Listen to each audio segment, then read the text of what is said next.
Hello, hi, how are you? Welcome back to the Running is Life podcast, or welcome back. Thanks for listening. I hope everybody's having a very happy holidays, enjoyed your Christmas, and are doing well. I'm sorry for the late release on this one. We'll kind of get back to that and explain what's been going on. I'm recording this on the 26th, and this will release on the 26th. I had food poisoning on Christmas. That's the short of it. And I feel like I've been hit by a truck. So I still made it through my personal challenge, my Misogi. So I made it 25 miles, as you can see on Strava. And some of you commented that it would have been the end of you and the end of that streak. I hear you. And I'll get into that shortly because, yeah, it was challenging for sure. But that's what this was about. So I'm going to talk through some things, kind of update how this challenge has been going, things I've learned, things that I've found for recovery, mindset, and all sorts of challenges that have presented themselves because this has gotten challenging.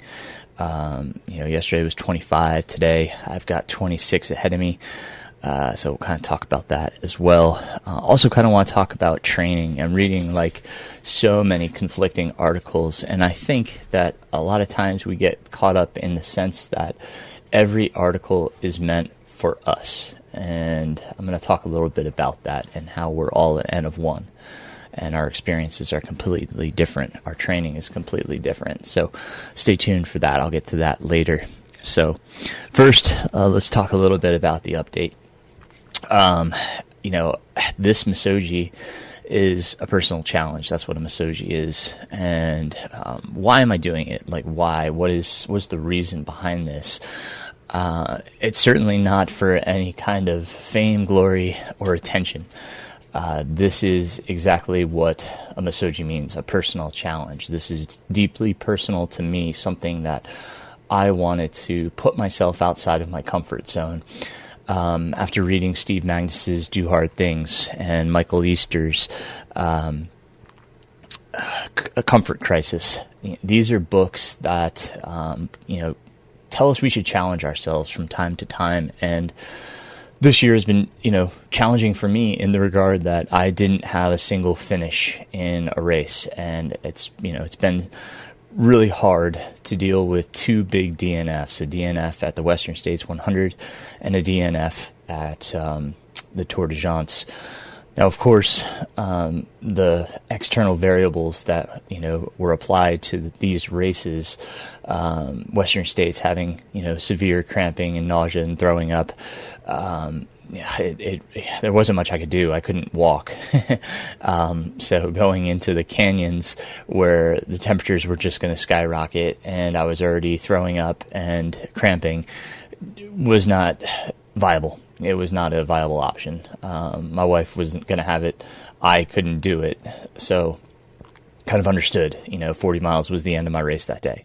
And of course, the Tour de France, having broken some ribs in my postural scapula, really, what can you do? There's I really couldn't continue, having a concussion as well. So, I was taken out by, these variables, but even still, it hurts to not have a finish. So this challenge, kind of put me back into what an ultra feels like, the challenges that are presented, because I can't explain the deep level of fatigue that, I feel.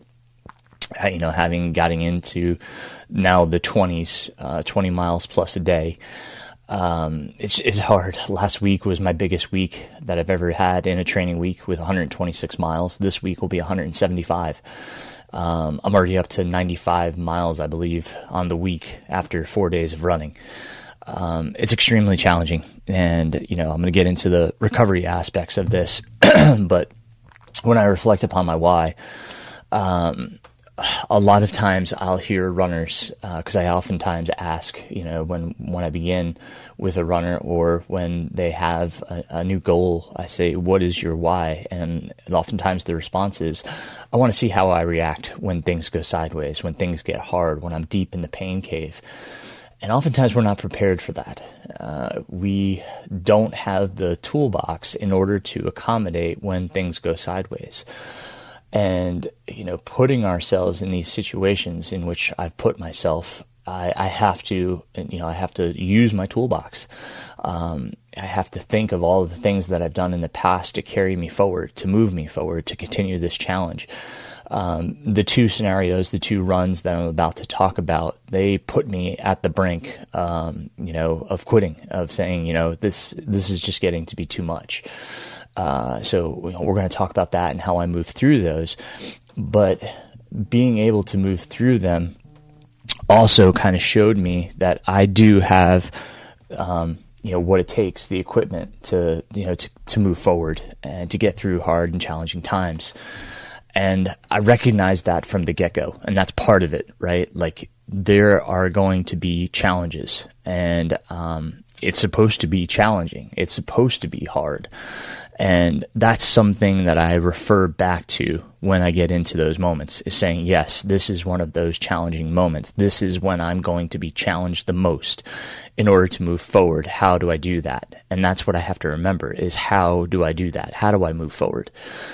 And that's when I have to go into my toolbox. And if I don't have what I need, if I search my toolbox and I'm like, I'm coming up blank, I call. And that's what I did in one of the runs you'll see and hear about, as I called my wife because I didn't have what I needed and I was a little concerned, and she put me at rest. So we'll talk all about that.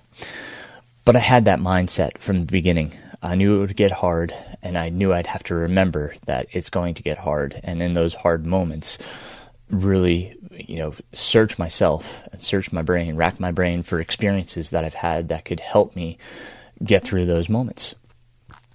So I also am accepting, and that's another big piece I think that some people miss, because when they say I want to challenge myself, they don't have the ability to accept that you're in the moment that you're in, the deep, dark moment that you're in, the pain cave that you found. It's hard to accept that moment. You're like, why is this happening to me? Rather than, what can I do to get through this moment, right? We're more into the pity party. Often people, they say, I broke down and had my pity party. Yeah, sure, that I have pity parties, like, oh crap, like I'm in that moment, but then my mind switches, and that's what you have to do, is you have to make that switch. Sure, have that pity party for a moment, and then grant yourself the acceptance that you're in that moment, and question yourself as to, what do I do next? If you're asking yourself, why am I doing this, then you didn't have that intrinsic value in order to be able to do that event. You need that intrinsic value to really believe. If you're saying, I want to see what happens to me in my darkest moments, you have to be able to say, like, that is my why. And when you get to that moment and say, oh, here it is. Who am I? Like, what am I about? Do I have the acceptance of this moment, the capacity to accept this wretched moment and say, all right, I'm here. This is the challenge. This is where I'm at. What do I do from here? That's a difference that a lot of people miss. And that's why I wanted to talk deeply about this. Because when we say that, we have to have this acceptance. And I think that's the piece that oftentimes people miss, is that, okay, here it is. This is what I wanted. Right? This is what I was asking for. This is when I find out who I truly am. And then they're oftentimes disappointed because they let that moment go. They quit. They DNF, right? And it's happened to me. I can't say, that I'm not guilty of that. I can just say that, like, if I go through my toolbox and I go through all my resources and I come up short, then, it's got to be something external that takes me out of that moment. Right? So when you get to that moment, when you get to these places, that's a great time to go through and just go through your checkoffs, or make that phone call to somebody that that can help you through that moment. I often talk about Addie Bracey's book, Mental Training for Ultra Running, and I think that book can help equip you for these moments. It will provide you with mental tools. Another great one that I always talk about is Travis Macy's The Ultra Mindset. There's some really good books out there to help equip you with the kind of the mental tools that you need in order to move forward. Again, Steve Magnus's book, Do Hard Things, Michael Easter's The Comfort Crisis. These are all things that provide resources and abilities for these moments. And they may pop up in training, and that's a great time to try to employ these things, to try to use what you've learned, right? And so if we're doing it in training, when it comes out in an event, then you have the ability to apply what you've learned. And that's a great practice. And that's what happened to me over the course of these 2 runs. The first was my 23-mile day on the 23rd. On the 22nd, I was listening to music. I just needed a distraction. I had the Aftershocks, the so-called bone-conducting headphones that I was listening to, but I was listening to them too loud, and I knew that. I really did. I knew that, and I knew I should have turned it down, but I didn't. Stupidly, I didn't. And what happened was it created an inner ear imbalance that I've experienced in the past. It happened at Eastern States. When I ran at Eastern States, I had been running power equipment, working out in the woods, preparing for a race without proper ear protection, and I created this imbalance. It was really bad. And really shook my equilibrium. I had a really hard time. The ground was just shaky to me, almost like experiencing vertigo. Pretty much that's what it was.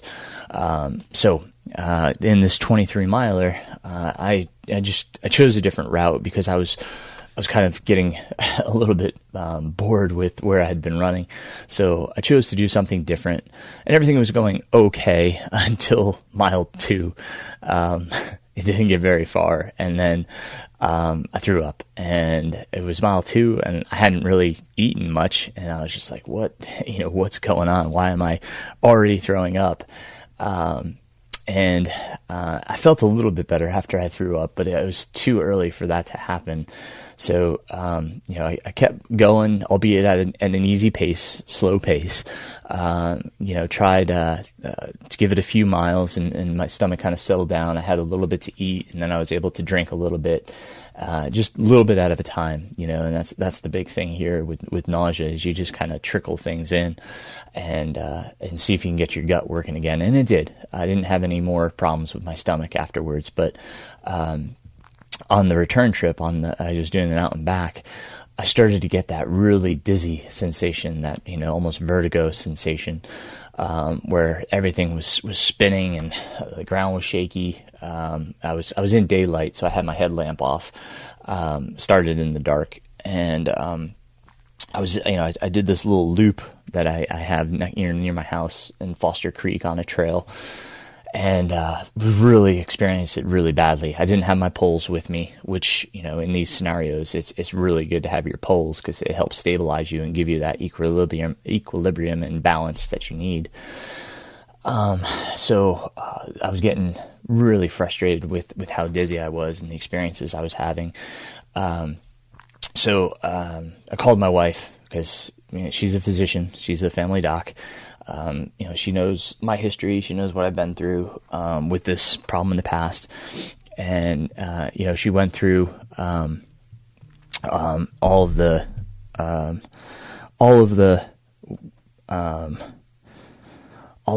things that could be wrong, and asked me, do I have a fever, and am I experiencing X, Y, and Z? And I told her, no. It's really just the dizziness. So she was, eliminating any potential possibilities of me doing potential harm to myself. Did I feel like I was going to pass out? All of this, just to kind of make sure I wasn't in any real immediate danger. She was already at work. So I wasn't asking her to come pick me up. I was just trying to work through this, because I was frustrated. I was extremely frustrated by, what was going on. Cause it was really tough, very challenging, to get through this. So, we talked through everything, and, she's like, just sip on some water, have a few more calories, and take it easy. Walk for a while, see if it dissipates. So I just walked. I just accepted that I just needed to walk. Again, there's the acceptance, right? Like, I have to accept the fact that this is what I needed at the moment, and that was walking. So I walked for a good while, probably over a mile. I just walked, let myself calm down, tried to just relax and not be frustrated, which is really difficult. Obviously it's nothing's going right. But I just kept walking until, at some point, I think I had, unfortunately about 6 miles to go. I was able to run again. The symptoms subsided, and, I jogged back to the house. It's about a mile back to the house from where I was. And, challenging part is you still have 5 miles to go, right? And, it's already been a challenging run, having thrown up and gone through this vertigo spell. So, went and, I kept jogging and, just did a loop, got back. I still had about a half mile to go, and I finished it up. I got through the miles. But it was, it definitely was a bit, shaking. It shook me a little bit because I hadn't had those symptoms in so long. And, here I was at day 23, I still had over a week to go, and I was like challenged by this moment. So, when my wife got home that night, we kind of talked through things. She said, there's a maneuver we can do to kind of clear it. I felt better. So, we actually didn't try the maneuver. I felt okay. So we just let it go. So, the 24th came, and, I did an out and back, and, I felt fine. I felt good. I had a good run that day. No real challenges, a little bit of dizziness, kind of residual, but not anything to the level of what I experienced the day before. So, I was hopeful that, I was through it. And that was, of course, Christmas Eve. And our Christmas Eve tradition is to go to church, and then after church we grab Chinese food. And, as I'll talk about in recovery from, this experience, how I've been recovering, I said, I'd like to have some salmon with my meal. And, they had, hibachi salmon, which, I was like, yeah, sure, I'll try that. Unfortunately, I think the salmon was not good, and it caused food poisoning, which manifested itself Christmas morning. Had a huge wave of nausea, and stomach distress hit me, kind of early. We were unwrapping presents, and I was not feeling good, and I was really legitimately concerned about 25 miles, as I should be. It certainly came about. I definitely vomited, and had all the pleasantries of food poisoning. My wife, of course, being a physician, was really concerned, understood what the task was ahead of me. So she was going to keep an eye on me. I told her I would just stay on our road. Now, I do not suggest that anybody attempt to run through food poisoning. That this is, it's legitimately, you can certainly have some complicated medical problems, by going and running, especially 25 miles. And we had to be really careful with this. So I will say that right here and now, don't run through food poisoning. This is, my own stupidity, because I wanted to keep going.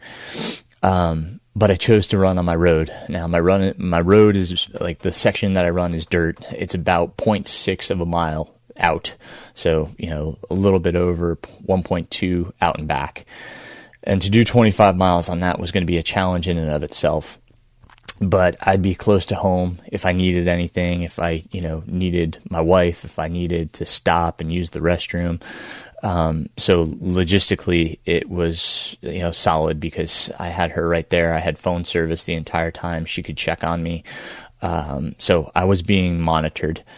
Now I will say I got a pair of, the Norda, the 001As for Christmas, and I was excited to try them. And as I talked about in my previous podcast, shouldn't really try new footwear while doing this experience, while doing this challenge.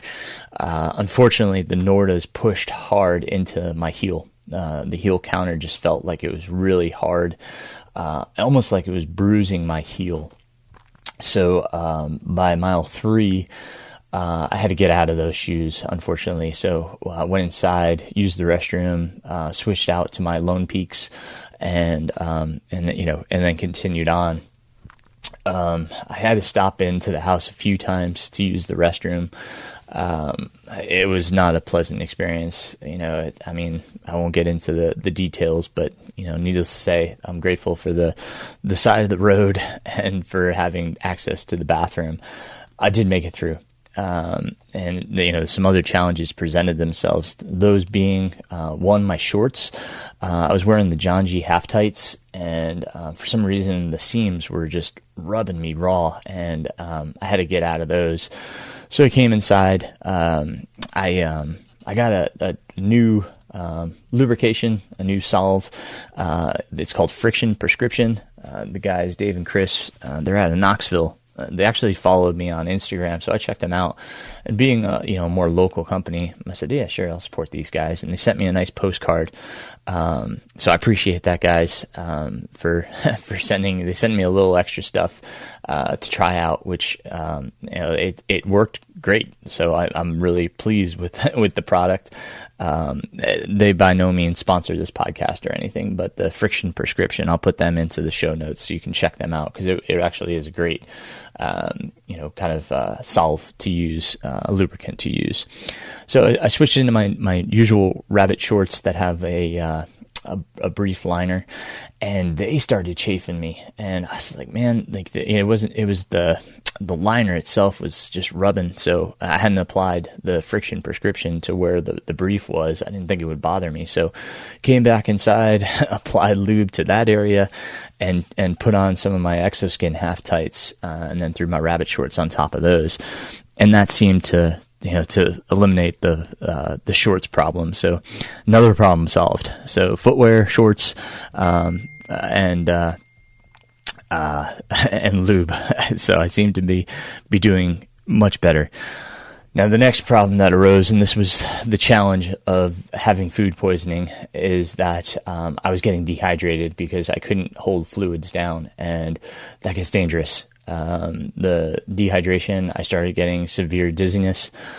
This was pretty late in the run. I think I had about maybe 7-8 miles to go. But the dizziness started affecting me, and my wife came out. We walked a lap with the dogs. I brought out my poles at that point. As I talked about earlier, it does help with your equilibrium and balance. So I brought out the poles with about 8 miles to go, 9 miles to go, somewhere in there, and walked a lap with my wife and the dogs. We tried to get some crackers down, cause I really, talking about like calories, I really wasn't able to eat much, obviously, because everything just came back up. The crackers did pretty well. I just add some, saltine minis, and, they seemed to do pretty well. So I was able to get some calories down, and then just, again, trying to sip on fluids. Things came back up, but at least I got a little bit down. My wife gave me some Zofran, some nausea medication, prior to me going out there with the poles, to try to help with the nausea. Obviously it didn't quite eliminate it. I think it made it a little bit better. I was able to get some fluids down, and then it got better and better. I was able to keep the pill down at least.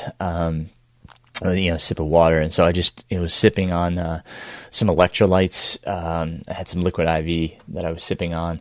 I just kept it in my mailbox, and, every lap I'd come by, I'd just take a few sips off of that and try to get a few crackers down or a few pretzels down. The dizziness was really challenging, and it was really frustrating. It put me down to my knee a few times, just trying to steady myself and gain my balance back. It was again another moment. I just I didn't want to put myself in any endangerment, and that's for sure. And I had to trust my wife and her medical experience to tell me, like, am I okay to continue? And she felt I was. So working through all of this, she, wrapped up with me, and I had about 6 miles to go when she went inside. So I kept the poles out, and I kept to that schedule of just taking a sip every lap, and trying to get down some pretzels or, some crackers. We had some Rice Krispie treats, which actually did okay. A few Hershey Kisses, just little things, again, just trying to trickle some stuff in to kind of keep me going. And the last 6 miles, I was able to I'll say, like, jog, and finish up. She stayed outside. She stayed down by the driveway, and just kind of checked on me each lap, just making sure that, that I finished up. And I did. It took forever. It took a lot longer, based on everything that had happened, understandably. Definitely wasn't planning on being out there for that long, but I made it. Was it worth it? Yeah, I mean, here I am recording this podcast. I made sure that I just slept in this morning. I do feel like I was hit by a truck. Based on the dehydration. We tried to, get a little bit more fluids in me last night. And I'm working on fluids this morning. I didn't even want to attempt to run this morning. I'm going to save the run for this afternoon while I, keep hydrating and keep working on getting the fluids back in me, kind of get some calories in me to make sure that I have some fuel to, to fuel this 26 miles that I have to run today. So, it kind of gets into what lessons I've learned from a recovery standpoint. And as I mentioned, sleep has been vital. The nights that I get a good night's sleep, a solid, 8 hours, I'm much better the next day. When I'm short on sleep, I feel it the next day. So sleep has been essential. These are the things that we always talk about. So having a good night's sleep, getting in some extra hours, it's been great. I take some naps as well. My Garmin tells me, hey, you had a little nap there. That certainly helped with your recovery. So, I'm trying to get in extra sleep right now because it's certainly helping. The second thing is nutrition. As I kind of talked about, salmon has been kind of, a vital part of my recovery. I'm trying to do about 8 ounces of salmon each night for dinner. It really has. I've been taking the Nordic Naturals, and I'll put that in the show notes. Again, no affiliation with any company that I speak of, but the Nordic Naturals has a great omega. I actually learned about it from the sports nutrition podcast with Bob Seebahar, and they've worked really well. So I've been taking those.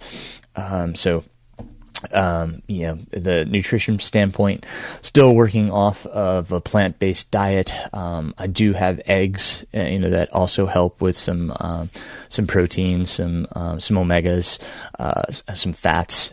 So I have eggs in the morning typically, and then salmon at night, and then the rest of it is pretty much plant-based. So I wouldn't say I'm vegetarian by any means, but I'm doing what I need to recover and make sure that I have the fuel that my body needs to keep moving forward. At this point, I've eliminated alcohol. Alcohol does not help in any means. It's obviously it's the holidays, and you go to holiday parties and everybody's having a drink, and I've abstained. It's really helped in my recovery. And then, I talked about hydration as well. I constantly have a water bottle or a LaCroix or something near me so that I can constantly, drink and stay hydrated. Stress, I've tried to keep my stress low. I knew going into this that I would need extra time in my day, so I tried to do as much ahead of time as I could so far as a work standpoint, so my stress has been very low. Now, the holidays are always stressful. There's always so much going on, making sure that you got gifts and etc. So, there's always stress, but from that standpoint, it's much lower than it usually is, and I can tell that, I can sleep better, I can rest more. So, having done all that was great for what I'm facing in this challenge. What effects have I felt? The first and foremost is that my average pace is getting slow. I'm not able to run very fast. This is extremely, extremely challenging with how much mileage that I'm doing, how much volume that I have. So my paces are getting slow. I ran home with my son the other day and was able to, kind of manage like 9 minutes per mile. Heart rate's been extremely low. I have to keep my heart rate low in order to be able to keep going and recover, but it is challenging. So I can see that my paces are slowing down. So come January 1st, I'm going to take a week off, even though I'm going into Fierce Dragon 100K. My body just needs the rest. So I can tell that it's overtraining, and I knew that going in. Also, weight reduction. This obviously, it's really hard to keep up with the caloric demand of doing this much mileage. So there is some weight reduction, which is why I have to focus so much on my my nutrition and hydration. I can tell, especially after my runs, I'm definitely tired and irritable.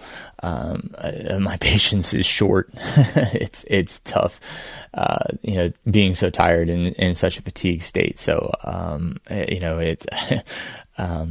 try not to have meltdowns or, to be frustrated or irritable with anybody, but it is tough. So those are the main things that I've noticed, moving through this, but, certainly, the challenge has been formidable. I don't know how Des Linden did this. I don't know if she broke it up, and did multiple runs a day. I chose to do it in singles. That's been a challenge as well. Obviously, committing to this much running in a straight amount of time. My wife asked me yesterday at that point where I was really dizzy if I could just stop and finish it up later. And I told her, I said, listen, if I don't finish it now, I don't think I'll do it later, based on how I felt. So I was glad I did finish it up. It is challenging to do this in singles. I'd hope to finish this out with singles, of course. That's the goal. So, that's an update on this Misogi, this personal challenge. It's really been all I thought it would be. And, I'm grateful for it. I'm grateful for the challenges it's presented, because it's really made me dig deep and use, a lot of my toolbox to help me, to move through this whole thing. So I'm grateful for the experience, and I'm grateful for the support from all of you, comments that have come in. It's just been great. It really is nice to hear from you all. So thank you. I appreciate that greatly. It does help inspire me to keep moving, and I appreciate that. On to the second part of this podcast. Again, I've been seeing so many conflicting articles. And, and in hearing from some of my own runners about, should we be incorporating this piece or that piece of training? And, as I said at the beginning, everybody's an experiment of one. And what I'll say is that, what's your goal? What is your goal? What are you hoping to achieve through running? And will that piece of training, let's take, doing some threshold work, will that help build you and help you achieve your goal? There's two parts to that. Once we talk about your goal and getting you to your goal, is then what's your experience? Have you done this in the past? Have you been able to do threshold intervals in the past? Have you ever experienced threshold intervals? And if so, to what degree? To how much? How often?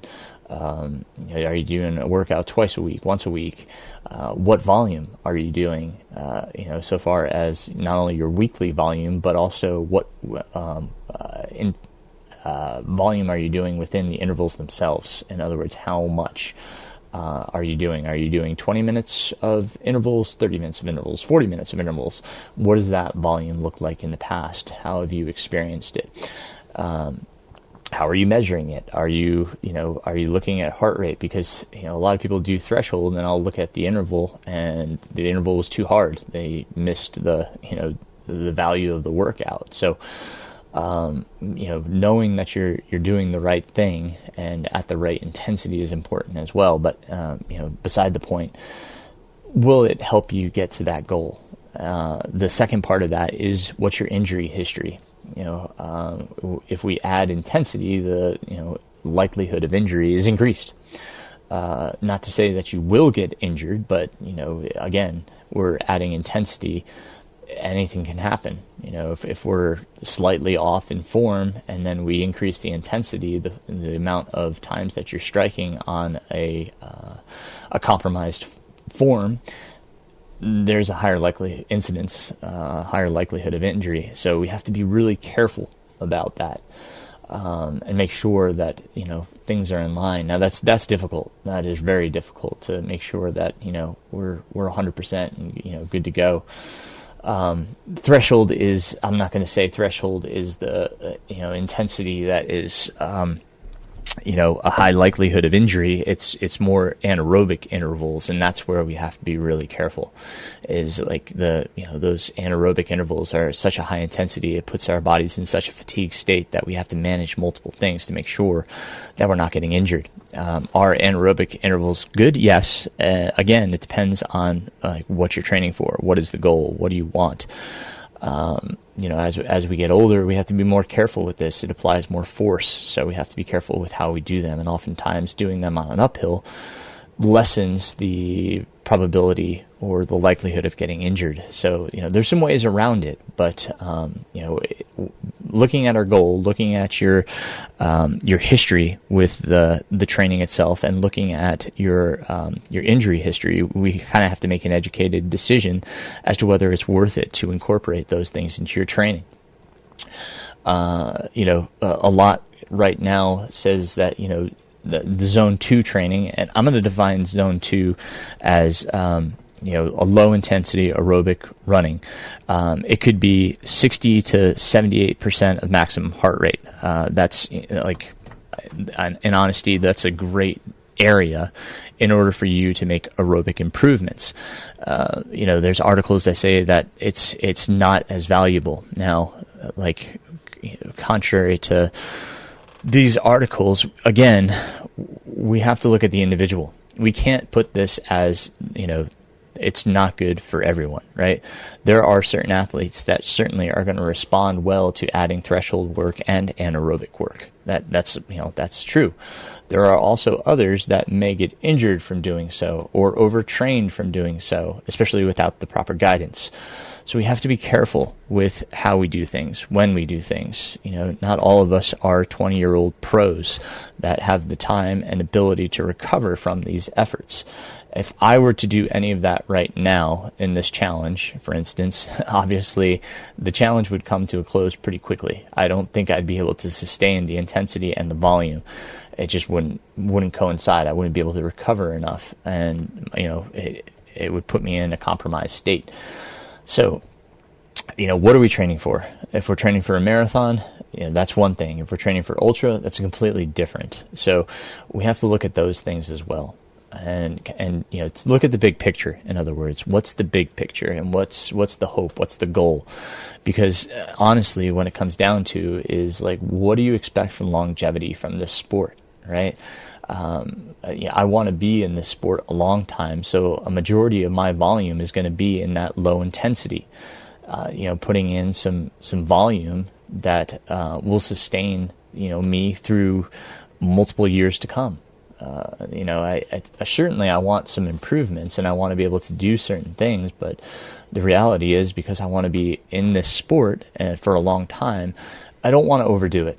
And that's something that I have to consider, especially at my age, at 48, and the experience that I have had. I've been running since 1990, so a long time in this sport. So I really have to can take those things into consideration.